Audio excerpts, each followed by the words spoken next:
আমি জানি তোমার কাছে আমার কোনো অধিকার আজ নেই।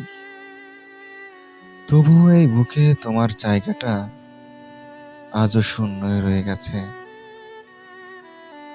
ভাগ্যে তুমি ছিলে না, অথচ স্মৃতিটা বড় জেদি। মাঝরাতে হঠাৎ যখন তোমার কণ্ঠস্বর ভেসে আসে, তখন বালিশ ভিজিয়ে চিৎকার করে কাঁদতে ইচ্ছে করে, কিন্তু কাঁদা যায় না। মনে হয় মনে হয় তুমি খুব কাছে আছো, শুধু ছোঁয়া যায় না।